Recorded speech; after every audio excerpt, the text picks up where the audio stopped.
السلام علیکم ورحمۃ اللہ وبرکاتہ۔ ناظرین، جیسا کہ سورہ بقرہ کی تلاوت چل رہی ہے، آج ہم سورہ بقرہ کی 85، 86، 85، 86 کا مطالعہ کریں گے انشاءاللہ العزیز۔ تلاوت شروع کرنے سے پہلے آپ سب سے گزارش ہے کہ سیدی چینل کو سبسکرائب کریں، بیل آئیکن کو بھی پریس کر دیا کریں۔ میری یہ ویڈیو ان لوگوں کے لیے ہے جو مجھ جیسے بہت سارے لوگ ہیں جو تھوڑا پڑھنا جانتے ہیں اور شرم اور شیطان اور نفس کی پیروی کرتے ہوئے ہم نہیں پڑھتے ہیں۔ ہمیں ایسا نہیں کرنا، ہمیں تھوڑا پڑھنا ہے، ایک آیت، دو آیت، اور بار بار پڑھنا ہے، معنی اور مفہوم کے ساتھ پڑھنا ہے، تو ہمیں انشاءاللہ العزیز اچھا پڑھنا بھی آ جائے گا۔ رب ہم سے کیا کہہ رہا ہے یہ بھی ہمیں معلوم ہو جائے گا انشاءاللہ العزیز، تو ہم اس پر عمل کرنے کی کوشش کریں گے۔ تو آئیے شروع کرتے ہیں۔ اعوذ باللہ من الشیطان الرجیم، بسم اللہ الرحمن الرحیم۔ ثم انتم هؤلاء تقتلون انفسکم وتخرجون فریقا منکم من دیارہم تظاہرون علیہم بالاسم والعدوان وَإِن يَأْتُوكُمْ أُسَارَىٰ تُفَادُوهُمْ وَهُوَ محرم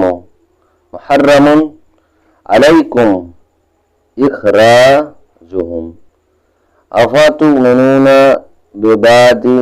بِبَعْضِ الْكِتَابِ وَتَكْفُرُونَ بِبَعْضٍ فَمَا جَزَاءُ من يفعل ذلك منكم إلا خزي في الحياة الدنيا ويوم القيامة يردون إلى أشد عذاب وما الله بغافل عما تعملون أولئك الذين اشتروا الضلالة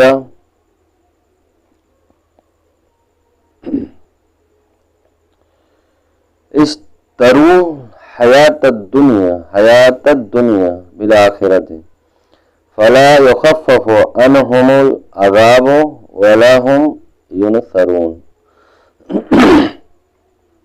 ترجمہ: پھر یہ تم ہی ہو جو اپنے لوگوں کو قتل بھی کرنے لگے اور اپنے میں سے ایک گروہ کو ان کے وطن سے بھی نکالنے لگے۔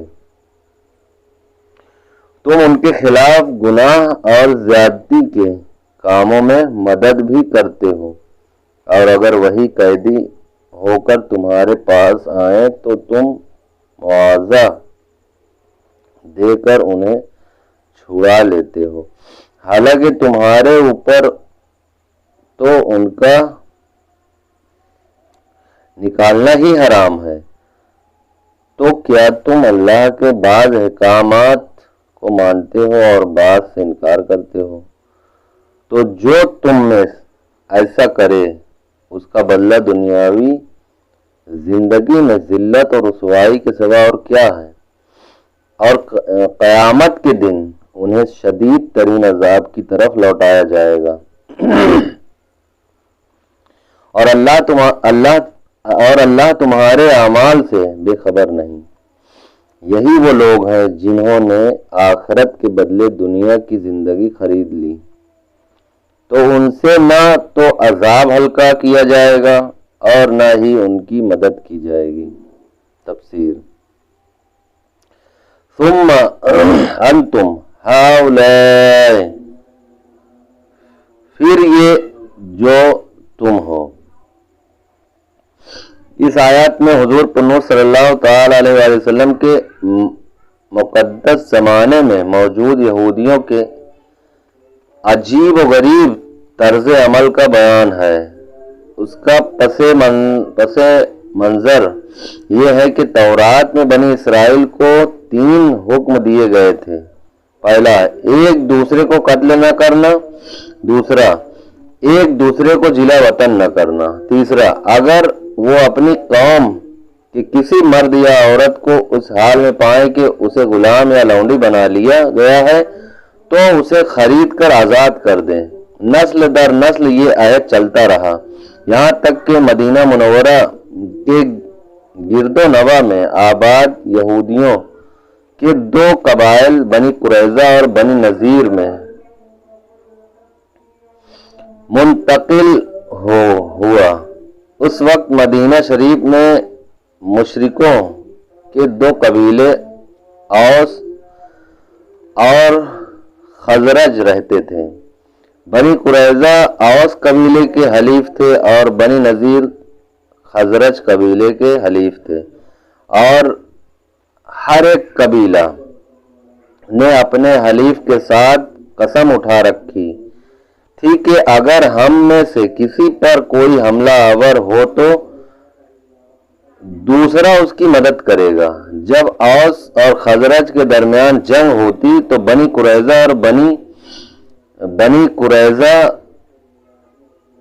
اوس کی اور بنی نذیر خزرج کی مدد کے لیے آتے تھے اور اپنے حلیف کے ساتھ ہو کر آپس میں ایک دوسرے پر تلوار چلاتے اور بنی قریظہ بنی نذیر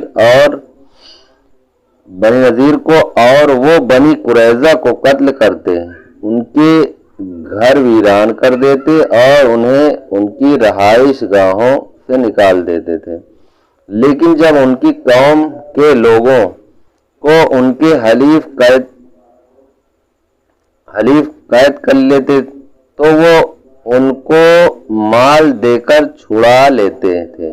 مثلاً اگر بنی نذیر کا کوئی شخص اوس قبیلے کے ہاتھ میں گرفتار ہوتا تو بنی قریظہ اوس قبیلے کو مالی معاوضہ دے کر اس کو چھڑا لیتے، حالانکہ اگر وہی شخص لڑائی کے وقت ان کے ہاتھ آ جاتا تو اسے قتل کرنے میں ہرگز دریغ نہ کرتے تھے۔ لوگوں نے ان سے کہا کہ تم بھی عجیب لوگ ہو کہ ایک دوسرے کو قتل بھی کرتے ہو اور فدیہ دے کر چھڑا بھی لیتے ہو۔ یہودیوں نے کہا ہمیں تورات میں یہ حکم دیا گیا ہے کہ ہم اپنے قیدیوں کو فدیہ دے کر چھڑا لیں۔ اس پر ان سے کہا گیا کہ پھر تو تم ایک دوسرے کو قتل کیوں کرتے ہو؟ حالانکہ تورات میں تمہیں اس چیز سے بھی منع کیا گیا ہے۔ یہودیوں نے کہا جنگ کے دوران ایک دوسرے کو قتل کرنے سے اگرچہ ہمارا اللہ تعالی کے ساتھ کیا ہوا عہد ٹوٹ جاتا ہے، لیکن ہمیں اس بات سے شرم آتی ہے کہ ہمارے حلیف ذلیل ہوں، کیونکہ اگر ہم نے ایک دوسرے کو قتل اور جلا وطن نہ کیا تو اس میں ہمارے حلیفوں کی ذلت ہے، اور چونکہ فدیہ دے کر چھڑا لینے میں ان کی ذلت نہیں ہے، اس لیے ہم اس عہد کو پورا کر دیتے ہیں۔ یہودیوں کی اس حرکت پر انہیں اس آیات میں ملامت کی جا رہی ہے کہ تم نے اپنوں کی خوریزی نہ کرنے، ان کو بستیوں سے نہ نکالنے، ان کے اسیروں کو چھڑانے کا عہد کیا تھا۔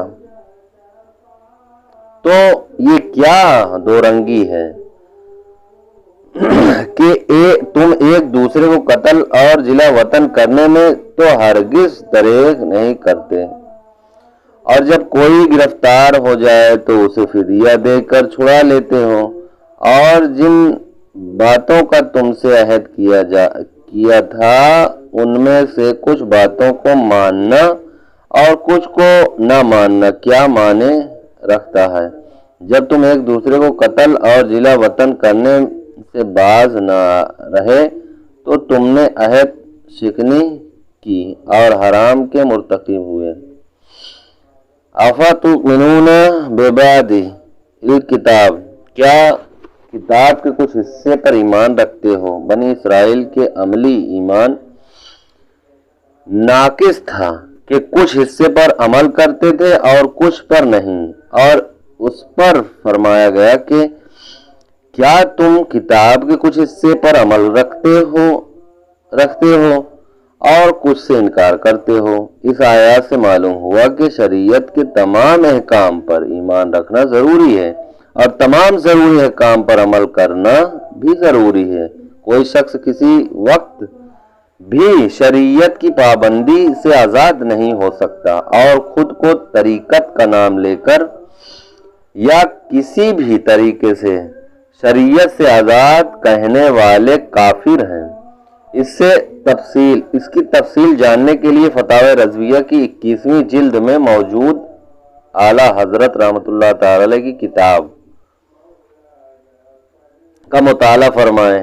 یاد رہے کہ عظمت توحید کو ماننا لیکن عظمت رسالت سے انکار کرنا بھی اسی زمرے میں آتا ہے کہ کیا تم کتاب کے کچھ حصے کو مانتے ہو اور کچھ حصے کا انکار کرتے ہو۔ خزیوں فی الحیات دنیا کی زندگی میں رسوائی۔ بنی اسرائیل کی دنیا میں تو یہ رسوائی ہوئی کہ بنی قریظہ 3 ہجری میں مارے گئے اور بنی نذیر اس سے پہلے ہی جلا وطن کر دیے گئے۔ اس سے معلوم ہوا کہ کسی کی طرفداری میں دین کی مخالفت کرنا اخروی عذاب کے علاوہ دنیا میں بھی ذلت اور رسوائی کا باعث ہوتا ہے۔ دنیا کے بڑے بڑے معاملات کو اس آیات کے تحت دیکھا جا سکتا ہے۔